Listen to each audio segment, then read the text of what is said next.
अस्सलाम वालेकुम and welcome to lectures 21 and 22 of strategic marketing. और इन दो लेक्चर्स में हम लोग जो टॉपिक डिस्कस करेंगे वो है कॉर्पोरेट स्ट्रेटेजी। स्टूडेंट्स, ऑलरेडी हम पढ़ चुके हैं कि किसी भी ऑर्गेनाइजेशन के 3 लेवल्स होते हैं, कॉर्पोरेट लेवल, डिविजनल लेवल और फंक्शनल लेवल। और हर लेवल की अपनी अपनी स्ट्रेटेजी बनाई जाती है। कॉर्पोरेट लेवल पे कॉर्पोरेट स्ट्रेटेजी बनाई जाती है, डिविजनल लेवल पे या एसपीयू लेवल पे बिजनेस स्ट्रेटजी बनाई जाती है, और फंक्शनल लेवल पे या डिपार्टमेंटल लेवल पे फंक्शनल स्ट्रेटजी बनाते हैं। जो बिजनेस स्ट्रेटजी है उसको हम प्रीवियस लेक्चर्स में डिटेल में पढ़ चुके हैं, तो इसमें हम कॉर्पोरेट लेवल स्ट्रेटजी की बात करेंगे। और इसका काम जो है वो बुनियादी तौर पे जो एसपीयूज़ हैं यानी स्ट्रेटेजिक बिजनेस यूनिट्स हैं उनको जनरल पॉलिसीज़ देना होता है।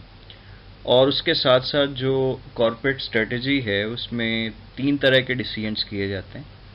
पहला ये कि किन एसपीयूज़ को हमने प्रमोट करना है और किन को हमने सेल आउट कर देना है। ये काम हम पोर्टफोलियो एनालिसिस और डायरेक्शनल स्ट्रेटजीज में करते हैं। दूसरा ये कि हमारा जो एसपीयू का ऑब्जेक्टिव है वो क्या होना चाहिए। क्या वो मार्केट शेयर होना चाहिए, क्या मार्केट की कोई स्टैंडिंग है, मार्केट में कोई पोजीशन है वो होनी चाहिए, या प्रॉफिट अर्न करना होना चाहिए, या इसके अलावा कुछ और है। और तीसरा ये कि जो कॉर्पोरेट स्ट्रेटजी है उसमें ये भी डिसाइड किया जाता है कि किसी भी एसपीयू को जो रिसोर्सेज और फाइनेंस हैं वो कितना देना है और कैसे जो है वो उसको प्रोवाइड करेंगे, जिसे आप पेरेंटिंग स्ट्रेटजी कहते हैं। अच्छा जी, स्ट्रेटजीज़ की जो फैमिली है वो ऑलरेडी आप स्ट्रेटेजिक मैनेजमेंट के कोर्स में डिटेल में पढ़ चुके हैं। यहाँ पे सिर्फ उसको मैं रिकॉल करूँगा कि कॉर्पोरेट स्ट्रेटजी की जो फैमिली है कुछ इस तरह से है। स्ट्रेटजी को मैंने बताया कि आप फंक्शनल, बिजनेस और कॉर्पोरेट स्ट्रेटजी में डिवाइड कर सकते हैं। अब कॉर्पोरेट स्ट्रेटजी जो है इसमें भी 3 टाइप्स हैं। एक पोर्टफोलियो एनालिसिस है, दूसरा पेरेंटिंग स्ट्रेटजी है और तीसरा डायरेक्शनल स्ट्रेटजी है। डायरेक्शनल स्ट्रेटजीज 3 तरह की हैं। आप आगे जा सकते हैं, आप अपनी जगह पे रह सकते हैं, और आप पीछे की तरफ जा सकते हैं। तो आगे जाएंगे तो उसे ग्रोथ स्ट्रेटजी कहते हैं। अपनी पोजीशन को आप होल्ड करते हैं तो इसे स्टेबिलिटी स्ट्रेटजी कहा जाता है।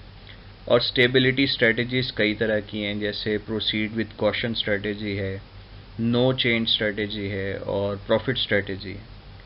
इसी तरह से अगर आपके लिए हालात अच्छे नहीं हैं तो आपको बैकफुट पे भी जाना पड़ सकता है, जिसे रीट्रेंचमेंट स्ट्रेटजी कहा जाता है। और इसकी मुख्तलिफ टाइप्स हैं, जैसे टर्न अराउंड स्ट्रेटजी है, डाइवेस्टमेंट है और लिक्विडेशन स्ट्रेटजी है। इसके बाद ग्रोथ स्ट्रेटजी में भी हमारे पास कई तरह की ऑप्शंस हैं, जैसे एक्सपेंडिंग विद अदर्स या मर्जर्स, स्ट्रेटेजिक अलायंसेस, एक्विजिशंस। इसी तरह हम डाइवर्सिफिकेशन स्ट्रेटजीज़ के ज़रिए भी ग्रोथ कर सकते हैं, जैसे न्यू प्रोडक्ट डेवलपमेंट है या डाइवर्सिफिकेशन है। ये डाइवर्सिफिकेशन रिलेटेड एरियाज़ में भी हो सकती है और अनरिलेटेड एरियाज़ में भी हो सकती है। फिर हमारे पास एक ऑप्शन कंसंट्रेशन स्ट्रेटजी की है, इसको हम अगली स्लाइड में डिटेल से देखते हैं। कंसंट्रेशन स्ट्रेटजी वर्टिकल इंटीग्रेशन के ज़रिए भी हो सकती है और हॉरिजॉन्टल इंटीग्रेशन के ज़रिए भी। अगर हम वर्टिकल इंटीग्रेशन पे जाएं तो इसकी भी 2 टाइप्स हैं। हम सप्लाई चेन पे फॉरवर्ड मूव कर सकते हैं या बैकवर्ड मूव कर सकते हैं। अगर बैकवर्ड जाएंगे तो हम अपने सप्लायर ख़ुद बन जाएंगे मैन्युफैक्चरर से, और अगर हम फॉरवर्ड जाएंगे तो हम मैन्युफैक्चरर के साथ साथ अपना जो डिस्ट्रीब्यूशन नेटवर्क है उसको भी खुद चलाएंगे। एनीवेज, जो वर्टिकल इंटीग्रेशन है इसके मुख्तलिफ लेवल्स हैं। मिसाल के तौर पे फुल इंटीग्रेशन है, टेपर इंटीग्रेशन है, क्वेजी इंटीग्रेशन है और लॉन्ग टर्म कॉन्ट्रैक्ट्स हैं। आप इसे अगर समझने के लिए कुछ नंबर्स की फॉर्म में समझ लें, देख लें, तो फुल इंटीग्रेशन से मुराद 100% इंटीग्रेशन है। और अगर आप फुल की बजाय कुछ पार्शियल इंटीग्रेशन पे जाते हैं, लेट्स से 50%, तो इसे टेपर इंटीग्रेशन कहा जाता है। इसी तरह से क्वेजी इंटीग्रेशन ऑलमोस्ट 25% के करीब हो सकती है, और जो लॉन्ग टर्म कॉन्ट्रैक्ट्स हैं ये लेस दैन 25% होते हैं।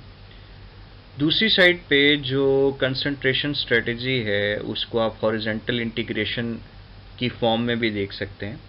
और हॉरिजेंटल इंटीग्रेशन की आगे फिर दो टाइप्स हैं, एक पेनिट्रेशन है और दूसरा न्यू मार्केट डेवलपमेंट है। ये जो नई मार्केट्स को डेवलप करना है, ये विद इन कंट्री भी हो सकता है जिसे आप डोमेस्टिक कहते हैं, और ये इंटरनेशनल लेवल पे भी हो सकता है। अब इंटरनेशनल एंट्री ऑप्शंस भी बहुत सारी हैं आपके पास। आप एक्सपोर्टिंग से शुरू कर सकते हैं जो कि बड़ा बेसिक और सिंपल लेवल है, और लाइसेंसिंग की ऑप्शन आपके पास है, फ्रेंचाइजिंग है, स्ट्रेटेजिक अलाइंसेस है अक्रॉस द बॉर्डर्स, फिर एक्विजिशन है, और फाइनली जो ग्रीन फील्ड डेवलपमेंट है, यानी जिसमें आप शुरू से जो अपना स्ट्रक्चर है वो डेवलप करते हैं और अपने बिजनेस को फिर एक्सपेंड करते हैं। इस स्लाइड में आप कॉर्पोरेट स्ट्रेटेजी की मुकम्मल फैमिली जो है वो देख सकते हैं। आपने देखा था कि कॉर्पोरेट स्ट्रेटेजी तीन तरह की, पोर्टफोलियो, पेरेंटिंग और डायरेक्शनल। आपको डायरेक्शनल स्ट्रेटेजीज तीन तरह की नज़र आ रही हैं, ग्रोथ, स्टेबिलिटी और रिट्रेंचमेंट। फिर जो ग्रोथ स्ट्रेटेजी है उसमें आपको कंसंट्रेशन, डाइवर्सिफिकेशन और एक्सपेंडिंग विद अदर्स तीनों स्ट्रेटेजीज नज़र आ रही हैं। कंसंट्रेशन की दो टाइप्स मैंने बताई थी, वर्टिकल और हॉरिजॉन्टल इंटीग्रेशन, और फिर उनकी सब टाइप्स जो है वो आगे चलती हैं। कॉर्पोरेट स्ट्रेटेजी में जो दूसरी टाइप है उसे कॉर्पोरेट पेरेंटिंग स्ट्रेटेजी कहते हैं, और ये जो पेरेंटिंग मैट्रिक्स है वो आप स्क्रीन पे देख सकते हैं। इसमें दो डायमेंशंस हैं। अगर आप वर्टिकल डायमेंशन देखें तो this is parent companies understanding of SPU. Parent company से मुराद हेड ऑफिस है, और एसपीयू जो है वो उसकी कोई भी डिवीज़न है। अब जो पेरेंट कंपनी है ये किसी एसपीयू को बहुत अच्छा अंडरस्टैंड कर भी सकती है, और हो सकता है कि वो एसपीयू है उस कंपनी का लेकिन वो उसको बहुत ज़्यादा अच्छा अंडरस्टैंड नहीं करती। तो अंडरस्टैंडिंग का लेवल हाई या लो कुछ भी हो सकता है। दूसरी बात ये कि चूँकि पेरेंट कंपनी एसपीयूज को सपोर्ट करती है in terms of finance, in terms of other resources, in terms of policies and guidelines, तो ये तमाम जो चीज़ें इसे आप वैल्यू एडिशन कह सकते हैं। तो अगर आप हॉरिजेंटल डायमेंशन पे देखें तो हमें ये देखना है कि पेरेंट कंपनी अपने एसपीयू को कितना ज़्यादा उसके लिए वैल्यू एडिशन कर सकती है। ये भी लो या हाई कुछ भी हो सकता है। तो जब आप इन डायमेंशंस को मिलाते हैं तो चार तरह के कॉम्बिनेशंस बनते हैं, और अगर हम एक हाइब्रिड कॉम्बिनेशन भी देखें तो ये 5 ऑप्शंस आपके पास बन जाती हैं। ऑब्वियसली इसमें जो सबसे बेहतर ऑप्शन है वो वही है कि एक पेरेंट कंपनी ना सिर्फ अपने एसपीयू को बहुत अच्छा अंडरस्टैंड करे, बल्कि उसके पास उस एसपीयू को देने के लिए हर तरह के रिसोर्सेज भी और गाइडलाइन भी मौजूद होनी चाहिए। यानी वैल्यू एडिशन भी हाई है और अंडरस्टैंडिंग भी हाई है। तो हाई और हाई का कॉम्बिनेशन आप देखेंगे तो इसे हार्टलैंड बिजनेस कहा जाता है। वो एसपीयूज जिनको हेड ऑफिस बहुत अच्छी तरह जानता है और उनकी रिक्वायरमेंट्स पूरी करने की अहलियत भी रखता है, उन एसपीयूज को हम हार्टलैंड बिजनेस कहते हैं। हर कंपनी का कुछ ना कुछ हार्टलैंड बिजनेस ज़रूर होता है, वो उसका कोर बिजनेस होता है, और कंपनी सबसे ज़्यादा पसंद इसी को करती हैं, सबसे ज़्यादा फोकस इसी को करती हैं। ये की बिजनेस है उनका। अच्छा, हार्टलैंड बिजनेस से थोड़ा ही पीछे एक जोन आपको नज़र आ रहा है जिसे एज ऑफ हार्टलैंड कहते हैं। एज ऑफ हार्टलैंड से मुराद है कि ये एक ऐसा एसपीयू है जो मुकम्मल तौर पे अंडरस्टैंडिंग उसकी तो नहीं है, ना ही मुकम्मल तौर पे वैल्यू एडिशन हो रही है, लेकिन बहरहाल अच्छी खासी वैल्यू एडिशन भी हो रही है, अच्छी खासी अंडरस्टैंडिंग भी है, लेकिन जो हार्टलैंड है उससे कुछ कम। तो इसे हम एज ऑफ हार्टलैंड कहते हैं, और हम कोशिश कर रहे होते हैं कि इसको हम मज़ीद तवज्जो दे के, मज़ीद रिसोर्सेज दे के हार्टलैंड में कन्वर्ट कर लें। फिर आप देखें, मैं डिस्कस करूंगा बैलेस्ट बिजनेस को। बैलेस्ट बिजनेस की जो करेक्टरिस्टिक्स हैं वो आप अगर देखें तो अंडरस्टैंडिंग इज़ हाई, यानी कंपनी या हेड ऑफिस उस एसपीयू को बहुत अच्छी तरह जानती है, समझती है उसके फंक्शंस को, प्रोसेसेस को, लेकिन कंपनी जो है वो उस एसपीयू को बहुत ज़्यादा उसके लिए वैल्यू एडिशन नहीं कर सकती, बहुत ज़्यादा रिसोर्सेज नहीं है उसके पास उस बिज़नेस को देने के लिए, जिसकी वजह से वो हार्टलैंड या एज ऑफ हार्टलैंड नहीं बन सका। इसे हम बैलेस्ट बिजनेस कहते हैं। फिर इसी के अपोजिट साइड पे चले जाएं तो एक ऐसा बिजनेस है जिसको कंपनी रिसोर्सेज भी दे रही है, फाइनेंसिस भी दे रही है, यानी वैल्यू एडिशन तो हो रही है उसकी, लेकिन कंपनी ऐसे बिजनेस को ज़्यादा बेहतर अंडरस्टैंड नहीं कर पा रही, वो उसको ज़्यादा समझती नहीं है। बाज़ दफ़ा जब हम एक्विजिशन करते हैं, ग्रोथ करते हैं, कुछ नए ब्रांड्स हम ख़रीद लेते हैं, कुछ कंपनीज़ को हम एक्वायर कर लेते हैं, तो हमें उनकी जो अंडरस्टैंडिंग है वो हो सकता है कि बहुत अच्छी ना हो, रिसोर्सेज तो हम उन्हें दे रहे हैं, तो वो वैल्यू ट्रैप बिजनेस बन जाते हैं हमारे लिए। और जो वर्स्ट सिनेरियो है उसमें कंपनी की अंडरस्टैंडिंग भी लो है किसी एसपीयू के लिए, और उसको देने के लिए रिसोर्सेज भी मौजूद नहीं है, यानी वैल्यू एडिशन भी नहीं हो रही, अंडरस्टैंडिंग भी कम है। इस बिज़नेस को या एसपीयू को हम कहते हैं एलियन टेरिटरी, यानी ये हमारे लिए एक स्ट्रेंजर बिजनेस है, ना हम इसे समझ पा रहे हैं, ना हम इसे इम्प्रूव कर पा रहे हैं। अब देखें जो कंपनीज हैं उनकी स्ट्रेटजी होनी क्या चाहिए, पेरेंटिंग स्ट्रेटजी क्या होनी चाहिए। जो एलियन टेरिटरी है, चूँकि इसकी अंडरस्टैंडिंग भी नहीं है और वैल्यू एडिशन भी नहीं है, तो सबसे बेहतर चीज़ होता है कि इसे आप डाइवेस्ट कर दें, इसे आप सेल आउट कर दें। और जब आप इसे सेल आउट करेंगे तो आपके पास जो कुछ रिसोर्सेज हैं वो आ जाएंगे। बैलेंस्ड बिजनेस जो है इसकी अंडरस्टैंडिंग आपकी अच्छी थी, लेकिन इसके लिए रिसोर्सेज नहीं थे। एलियन टेरिटरी को सेल आउट करने से जो रिसोर्सेज आएंगे वो आप बैलेंस्ड के ऊपर लगा सकते हैं, और क्योंकि उसके पास रिसोर्सेज की कमी है। अगर आप बैलेंस्ड पे रिसोर्सेज लगा के इसको कोशिश करें तो एज ऑफ हार्टलैंड पे ले जा सकते हैं, और कल को ये आपका हार्टलैंड बिजनेस भी बन सकता है।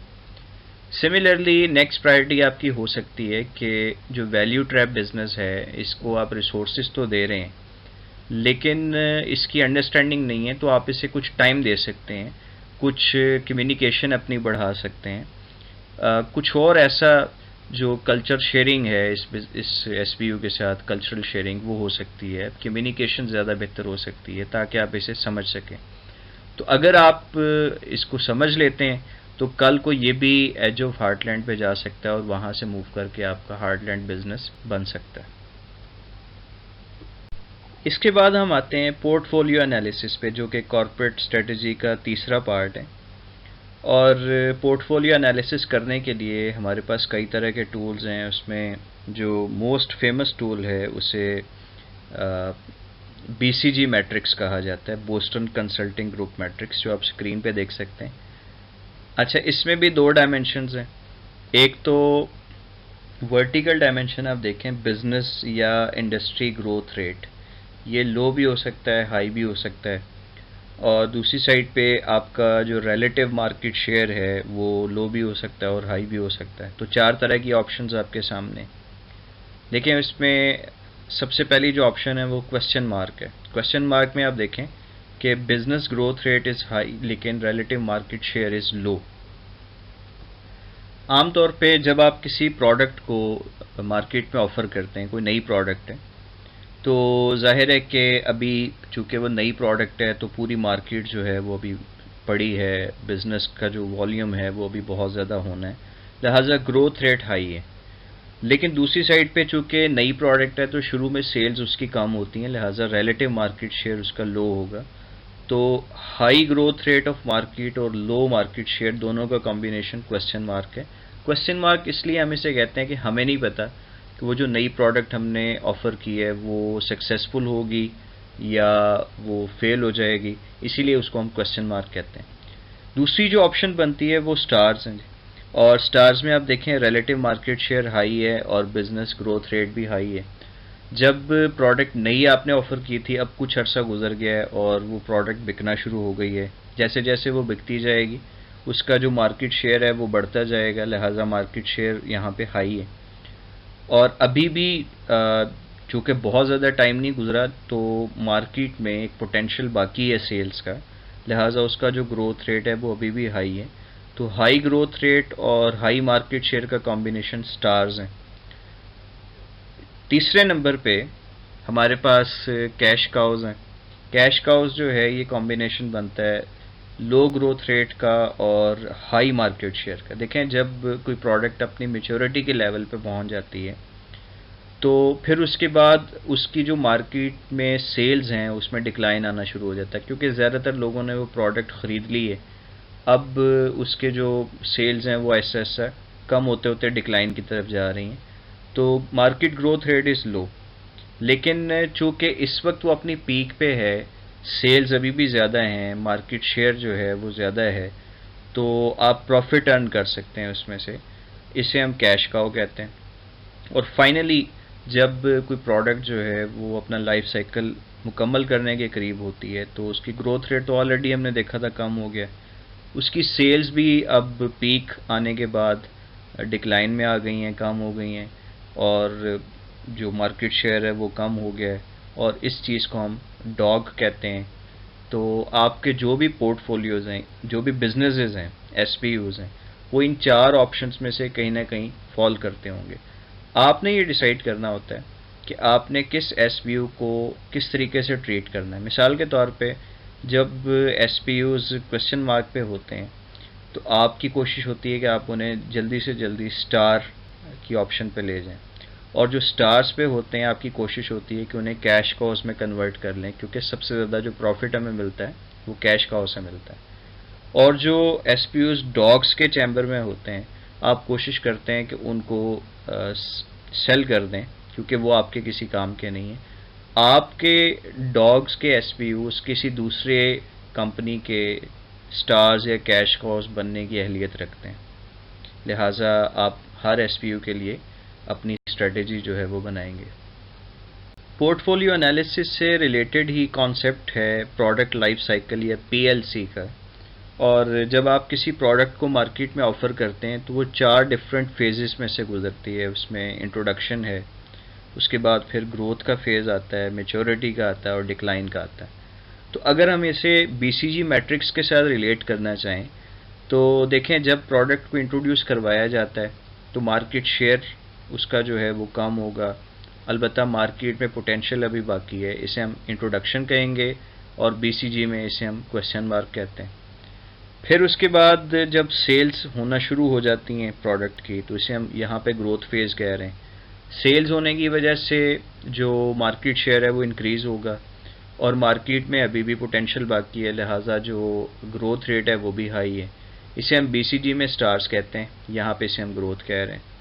तीसरा जो फेज़ है वो मैच्योरिटी का फेज़ है, जिसमें जो सेल्स हैं वो अपने पीक पे पहुंच जाती हैं, लिहाजा जो मार्केट शेयर है वो अभी भी हाई है, लेकिन अब मार्केट में पोटेंशियल कम होना शुरू हो गया है, अब पहले जैसा पोटेंशियल नहीं है, लिहाजा ग्रोथ रेट जो है वो लो हो जाएगा, और इसको हम कैश काउस के साथ रिलेट कर सकते हैं। और फाइनली जो लास्ट फेज़ है वो डिक्लाइन का फेज़ है, जिसमें प्रोडक्ट जो है वो सब लोग आलमोस्ट ख़रीद चुके हैं, सैचुरेशन हो गई है मार्केट में, उसका जो मज़ीद सेल्स हैं वो अब नहीं हो रही, मार्केट में पोटेंशियल बाकी नहीं है, मार्केट शेयर भी लो हो गया।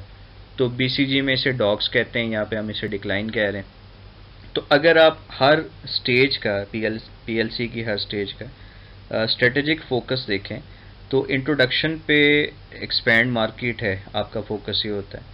ग्रोथ पे आप गेन शेयर की बात करते हैं कि शेयर को मैक्सिमाइज़ करें। मैच्योरिटी पे आपने जो शेयर एक्वायर कर लिया अब उसे आप मेंटेन करने की कोशिश करते हैं, और डिक्लाइन में आप अपनी जो कॉस्ट है उसकी रिडक्शन की बात करते हैं। इसी तरह जो मार्केटिंग एक्सपोजर है हर स्टेज का, वो इंट्रोडक्शन में हाई होता है, ग्रोथ में हाई होता है, जो मैच्योरिटी है उसमें फॉलिंग होता है, और डिक्लाइन में लो होता है। अगर आप प्रोडक्ट लाइफ साइकिल के जो चार फेजेस हैं उसके हवाले से मार्केट की करेक्टरिस्टिक्स देखें, तो सेल्स जो हैं वो इंट्रोडक्शन में कम होती हैं, उसके बाद ग्रोथ का जो फेज़ होता है उसमें वो रैपिडली इंक्रीज़ होती हैं, मैच्योरिटी में वो पीक पे पहुंच जाती हैं, और डिक्लाइन में वो डिक्लाइन हो जाती हैं।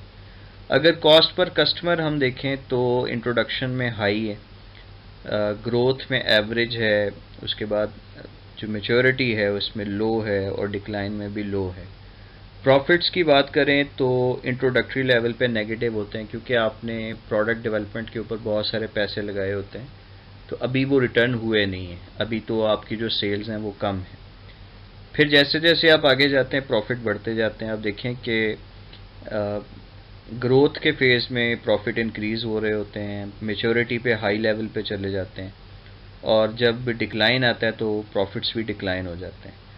कस्टमर की मुख्तलिफ टाइप्स होती हैं जी हर फेज़ के साथ रिलेटेड। जो इंट्रोडक्टरी लेवल है उसे उसमें इनोवेटर्स कहते हैं। ये आपने अडॉप्शन रेट पहले पढ़ा था, उसमें मुख्तलिफ कस्टमर्स देखे थे, उनकी परसेंटेजेस भी आपने देखी। उसके बाद अर्ली अडॉप्टर्स होते हैं जो ग्रोथ फेज़ में आते हैं। फिर मिडल एंड लेट मेजॉरिटी होती है जो मेच्योर फेज़ के ऊपर आती है, और लैगर्ड्स जो है वो डिक्लाइन फेज़ के ऊपर आते हैं। इसके बाद कंपेटिटर्स हैं, कंपेटिटर्स स्ट्रेटजीज़ हैं, मैनेजरियल स्टाइल है, और मार्केटिंग ऑब्जेक्टिव्स हैं। तो ये आप खुद देख सकते हैं कि हर एक स्टेज के साथ ये करेक्टरिस्टिक्स किस तरह से रिलेटेड हैं। इसके बाद प्रोडक्ट लाइफ साइकिल के जो 4 फेजेस हैं उनके साथ मार्केटिंग मिक्स स्ट्रेटजीज किस तरीके से लिंक्ड है। मार्केटिंग मिक्स स्ट्रेटजी से मुराद वही 4 या 7 पीज हैं, प्रोडक्ट, प्राइस, डिस्ट्रीब्यूशन या मार्केटिंग कम्युनिकेशन वगैरह, वो आप देख सकते हैं। तो यहाँ पे चंद एक मैं डिटेल्स आपको पढ़ देता हूँ। फॉर एग्जांपल अगर प्राइस की बात करें तो इंट्रोडक्टरी जो लेवल है प्रोडक्ट लाइफ साइकिल में, उसमें लो प्राइस स्ट्रेटजी यूज़ की जाती है जिसे इंट्रोडक्टरी प्राइस भी कहा जाता है। फिर ग्रोथ का जो फेज़ होता है उसमें पेनिट्रेशन प्राइस होती है, और फिर उसके बाद जो मेच्योरिटी का फेज़ होता है उसमें प्राइस कंपैटिबल विद कंपैटिटर्स होती है, और जो डिक्लाइन फेज़ है उसमें फिर रिड्यूस हो जाती है। डिस्ट्रीब्यूशन की अगर बात करें तो जो इनिशियल या इंट्रोडक्टरी फेज़ है उसमें सिलेक्टिव होती है, ग्रोथ फेज़ में इंटेंसिव होती है, मेच्योरिटी में भी इंटेंसिव होती है, और फाइनली डिक्लाइन में दोबारा से सिलेक्टिव पे आ जाती है। जब आप प्रोडक्ट लाइफ साइकिल स्टार्ट करते हैं इंट्रोडक्टरी लेवल पे तो बहुत हैवी स्पेंडिंग होती है एडवर्टाइजमेंट के ऊपर, जो कि ग्रोथ के फेज़ में जाके मॉडरेट लेवल पे हो जाती है, और मेच्योरिटी में आप सिर्फ फोकस्ड हो जाते हैं अपनी ब्रांड डिफरेंशिएशन के ऊपर, यानी और कम हो गई, और डिक्लाइन में जाके भी इसको आप मिनिमम लेवल पे मेंटेन करते हैं। फिर सेल्स प्रमोशंस जो हैं वो उसमें आप कुछ ट्रायल्स वगैरह देते हैं स्टार्ट में, ताकि कस्टमर्स आपकी प्रोडक्ट को एक दफ़ा यूज़ करें, और उसके बाद फिर आप उसे मॉडरेट लेवल पे ले जाते हैं अगले स्टेप में यानी ग्रोथ में, और उसके बाद फिर मेच्योरिटी में भी ऐसे चलता है, और सेल्स प्रमोशंस आलमोस्ट ख़त्म हो जाती हैं जब डिक्लाइन फेज़ आता है। कंपनसेशन जो आखिरी लिखा हुआ है इसमें, कंपनसेशन से मुराद जो सेल्स स्टाफ की कंपनसेशन है उसकी बात हो रही है। तो इंट्रोडक्टरी लेवल पे high variable and low fixed, और लिखा हुआ लिंक्ड टू परफॉर्मेंस। इसका मतलब आप समझ लें, मतलब इसका ये है कि अगर आपने जो सेल्स पर्सनस हैं उनको सैलरीज देनी है तो या तो आप उसे लोअर लेवल पे फिक्स कर सकते हैं या आप उसे हाई लेवल पे वेरिएबल रख सकते हैं। मैं कुछ फिगर्स के साथ आपको ये पॉइंट समझाता हूँ। फिगर्स आसानी के लिए मैंने बहुत छोटे फिगर्स लिए हैं, सिर्फ बात आपको समझ आ जाएगी। मिसाल के तौर पे आप लो फिक्स्ड है कि आपने 80 पे उसे फिक्स कर दी, और हाई वेरिएबल से मुराद है कि परसेंटेज ऑफ सेल्स हैं। तो लेट्स से सेल्स जो हुई हैं वो 700 से 1000 तक हुई हैं, और आपने जो परसेंटेज फिक्स की है वेरिएबल वो 10% ऑफ सेल्स है। तो ये 10% एक कंसिडरेबल अमाउंट है। अब अगर 700 से 1000 जो सेल्स हैं उसका 10% लें तो वो बनता है 70 to 100, यानी जो कंपनसेशन मिलेगी सेल्स पर्सन को वो 70 to 100 रुपीज़ मिलेगी, और अगर आप लो लेवल पे फिक्स करते हैं तो वो 80 रुपीज़ मिलेगी। कंपैटिबल है आपस में। इसके बाद कंपनसेशन जब आप दूसरे फेज में चले जाते हैं पीएलसी के, यानी बैलेंस्ड वेरिएबल और फिक्स्ड जो है ये हो जाएगी। बैलेंस्ड वेरिएबल से मुराद ये है कि वो हाई नहीं होगा, हाई से कुछ कम हो जाएगा, और फिक्स जो है वो भी बैलेंस हो सकता है। मिसाल के तौर पे पहले लो फिक्स था 80, तो आपने उसे बैलेंस फिक्स कर दिया 100, और इसी तरह बैलेंस वेरिएबल पहले सेल्स का 10% था, आपने 6% कर दिया। अब लेट से सेल्स भी चूँकि इसमें बढ़ी हैं, तो सेल्स 1500 से 2000 तक थी, तो उसका 6% लेंगे तो ये 90 to 120 बनेगा compensation of sales persons. Fix के केस में ये 100 बनेगा, अगेन कंपैटिबल है। तीसरे फेज में जो मेच्योरिटी का फेज है उसमें low variable and high fixed. High fixed ये कि आपने अगर पहले 100 फिक्स की हुई थी जो कि बैलेंस फिक्स था, तो हाई लेट से आप 165 कर देते हैं। और लो वेरिएबल से मुराद है कि चूंकि सेल्स बहुत बढ़ गई हैं तो उसकी जो परसेंटेज आप रखेंगे वो ज़रा कम रखेंगे। तो पहले 6% थी, अब 4% रख दिया आपने। लेट्स से सेल्स हैं 3000 टू 5000, उसका 4% आप निकालेंगे तो 120 टू 200 बनता है। फिक्स जो बनता है वो 165 है। तो अगेन एक तरह की एवरेज जो है वो आ रही है। और फाइनली जो फिक्स्ड है वो वही रहेगा, यानी 165 जो आपने फिक्स किया था वही रहेगा। तो यूँ आप कुछ अंडरस्टैंड कर सकते हैं कि प्रोडक्ट लाइफ साइकिल का जो हर फेज़ होता है उसके साथ मार्केटिंग मिक्स स्ट्रेटजीज कैसे चेंज होती हैं और मार्केटिंग करैक्टरिस्टिक्स कैसे चेंज होती हैं। पोर्टफोलियो एनालिसिस का एक और टूल है जिसे GE बिजनेस स्क्रीन कहते हैं, और इसमें वर्टिकल एक्सिस पे आप देखें इंडस्ट्री अट्रैक्टिवनेस है जो कि लो, मीडियम या हाई है, और हॉरिजॉन्टल एक्सिस पे बिजनेस स्ट्रेंथ है या कंपेटिटिव पोजीशन है जो कि स्ट्रॉन्ग, एवरेज या वीक है। अब अगर आपकी जो पोजीशन है वो स्ट्रॉन्ग है और इंडस्ट्री की अट्रैक्टिवनेस हाई है, दोनों का कॉम्बिनेशन बन रहा है ए, और ए जो है इन्हें आप विनर्स कह सकते हैं। अच्छा, ना सिर्फ ए विनर्स हैं बल्कि दोनों जो बॉक्सेस इसके साथ अटैच्ड हैं यानी बी एंड ई, वो दोनों भी विनर्स हैं। इसी तरह से अगर आपकी जो इंडस्ट्री अट्रैक्टिवनेस है वो मीडियम है और आपकी बिजनेस पोजीशन एवरेज है, तो दोनों का जो कॉम्बिनेशन है वो एफ बनता है, विच इज़ एवरेज बिजनेस। और अगर आपकी बिजनेस स्ट्रेंथ वीक है और इंडस्ट्री की जो अट्रैक्टिवनेस है वो भी लो है, तो फिर इसका जो कॉम्बिनेशन है वो एच बनेगा जिसे आप लूज़र्स कह सकते हैं। और एच के साथ दोनों जो बॉक्सेस अटैच्ड हैं यानी डी एंड जी, ये दोनों भी लूज़र्स हैं। फिर अगर आपकी पोजीशन वीक है लेकिन जो इंडस्ट्री की अट्रैक्टिवनेस है वो बहुत हाई है, तो इन दोनों का जो कॉम्बिनेशन है वो क्वेश्चन मार्क कहलाएगा। और अगर आपकी पोजीशन जो है वो स्ट्रॉन्ग है और इंडस्ट्री की जो अट्रैक्टिवनेस है वो लो है, तो फिर आप प्रॉफिट प्रोड्यूसर बन जाएंगे जो कि अपनी स्ट्रेंथ की वजह से एक लो अट्रैक्टिव इंडस्ट्री में भी प्रॉफिट्स अर्न कर सकते हैं। तो यूँ जो GE बिजनेस स्क्रीन है ये BCG मैट्रिक्स के साथ कुछ मिलता जुलता है। इसमें उसमें 2x2 का मैट्रिक्स था, इसमें 3x3 का है। एक और टूल जो हम पोर्टफोलियो एनालिसिस के लिए यूज़ कर सकते हैं वो है शेल डायरेक्शनल पॉलिसी मैट्रिक्स। इसमें जो हॉरिजॉन्टल डायमेंशन है वो प्रॉस्पेक्ट्स फॉर सेक्टर प्रॉफिटेबिलिटी, यानी इंडस्ट्री की प्रॉफिटेबिलिटी की बात हो रही है कि ये अनअट्रैक्टिव, एवरेज या अट्रैक्टिव हो सकती है।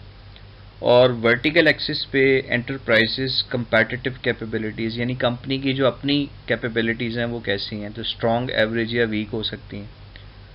अगर आपकी कैपेबिलिटीज़ वीक हैं और आपका जो सेक्टर प्रॉफिटेबिलिटी है वो भी अनअट्रैक्टिव है, तो फिर आपको चाहिए कि आप डिसइन्वेस्ट कर दें, यानी उस SPU में से पैसे निकाल लें, उसे आप सेल आउट कर दें।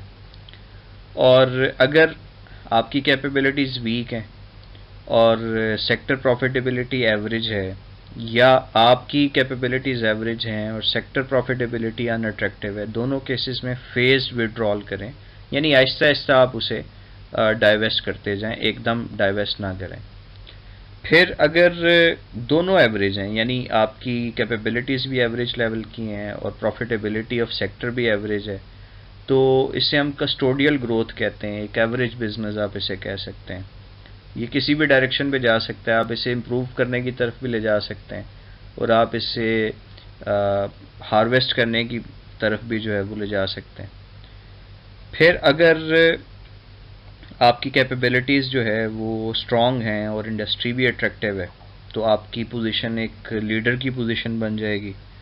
अगर आपकी पोजीशन स्ट्रॉन्ग है लेकिन प्रॉफिटेबिलिटी एवरेज लेवल की है, तो आप ग्रोथ लीडर कहलाएंगे। ग्रोथ लीडर से मुराद है कि मुकम्मल तौर पे लीडर तो नहीं बने लेकिन आप उसी डायरेक्शन में मूव कर रहे हैं। और अगर आपकी जो कैपेबिलिटीज़ हैं वो एवरेज हैं और जो सेक्टर प्रॉफिटेबिलिटी है वो अट्रैक्टिव है, तो फिर ट्राई हार्डर हैं आप, यानी मेहनत कर रहे हैं लेकिन उसका जो अभी रिजल्ट्स हैं वो बहुत अच्छे नहीं मिल रहे। बहरहाल चांसेस हैं कि आप इम्प्रूव कर सकते हैं। इसके बाद दो बॉक्सेस और रह जाते हैं। अगर तो आपकी कैपेबिलिटीज़ वीक हैं लेकिन जो सेक्टर है वो बड़ा प्रॉफिटेबल है, तो फिर आपके पास दो ही ऑप्शंस हैं।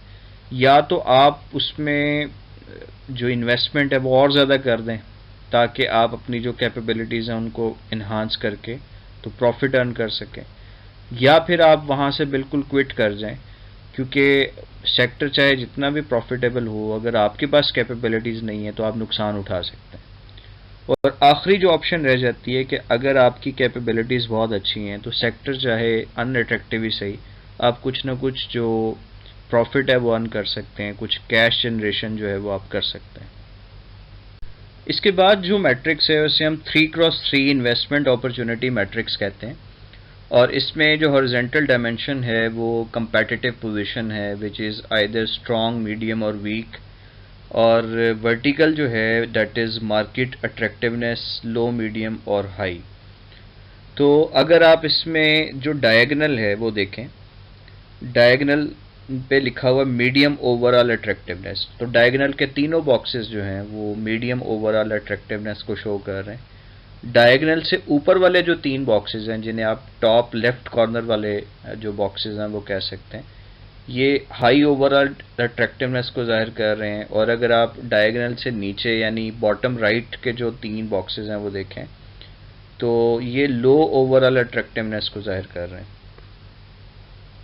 अब जो चारों आपने मैट्रिसेस पढ़े हैं उसका एक कंपैरिजन अगर आप देखें तो पता चलेगा कि चारों एक ही तरह की बात कर रहे हैं।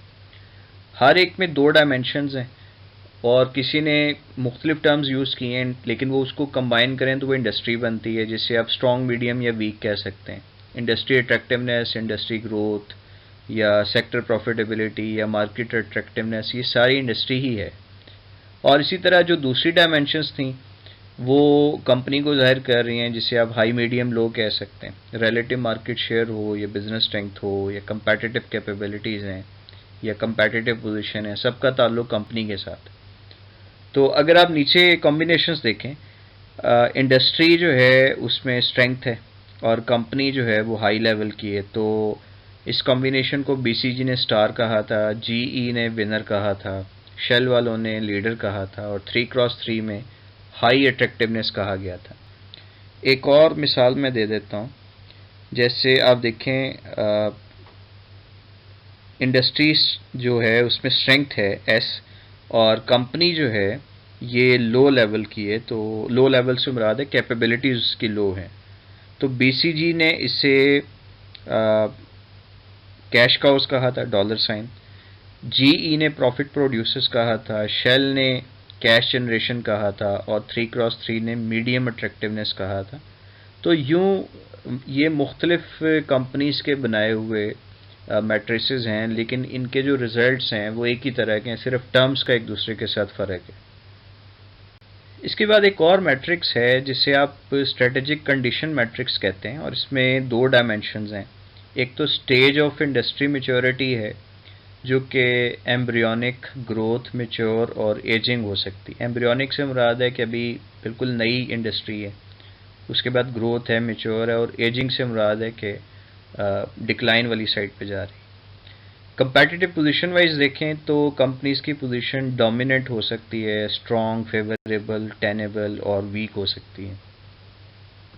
अगर हम हर कंपनी पोजीशन को थोड़ा सा डिस्क्राइब करें तो डोमिनेंट जो है it is a rare position और ये मोनोपोली की तरह है। इसमें जो फर्म एक बड़ा अच्छा खासा इन्फ्लुएंस रखती है दूसरे जो कंपेटिटर्स हैं उनके ऊपर जो इंडस्ट्री में मौजूद हैं, और इसके पास जो स्ट्रेटेजिक ऑप्शंस हैं वो भी अच्छी खासी हैं। दूसरी जो है वो स्ट्रॉन्ग पोजीशन है जिसमें एक कंसीडरेबल डिग्री ऑफ फ्रीडम है कंपनी के पास और कंपेटिटर्स से इसे को बहुत ज़्यादा थ्रेट्स भी नहीं है। इसके बाद फेवरेबल पोजीशन है, ये आमतौर पे एक फ्रेगमेंटेड इंडस्ट्री में होती है जिसमें कोई भी जो कंपनी है वो क्लियरली स्टैंड आउट नहीं होती। एक ही तरह की कंपनीज तकरीबन होती हैं और सबके पास कुछ ना कुछ डिग्री ऑफ फ्रीडम मौजूद होती है। अबव एवरेज अपॉर्चुनिटीज़ हैं सबके पास कि वो अपना मार्केट शेयर इंक्रीज़ कर सकें। फिर टेनेबल पोजीशन होती है जिसमें कंपनी इंडस्ट्री में सरवाइव तो कर सकती है लेकिन इसके ग्रोथ के चांसेस बिलो एवरेज होते हैं, और इसके पास जो किसी न किसी एरिया में स्पेशलाइजेशन जो है वो होना ज़रूरी है। नीश मार्केटिंग में ये कंपनीज जो है वो अच्छा चल सकती हैं। और जो आखिरी पोजीशन है वो वीक पोजीशन होगी जिसमें कंपनी की जो परफॉर्मेंस है वो अनसेटिस्फैक्ट्री है और उसका सर्वाइव करना बहुत मुश्किल है और चांसेस हैं कि वो इंडस्ट्री से निकल जाएगी। अब अगर आप स्ट्रेटेजिक कंडीशन मैट्रिक्स को यहाँ पर देखें तो जो हॉरिजेंटल डायमेंशन है वो मैंने आपको बताया कि stage of industry maturity already हम डिस्कस कर चुके हैं। फिर वर्टिकल एक्सिस पे जो कंपेटिटिव पोजीशन है कंपनी की डोमिनेंट से वीक तक वो भी हम डिस्कस कर चुके हैं। तो हर स्टेज ऑफ इंडस्ट्री और हर जो कंपनी पोजीशन है उसके अगेंस्ट कुछ स्ट्रेटजीज लिखी हुई हैं जो उस कंपनी के लिए सूटेबल या अप्रोप्रिएट स्ट्रेटजीज हैं।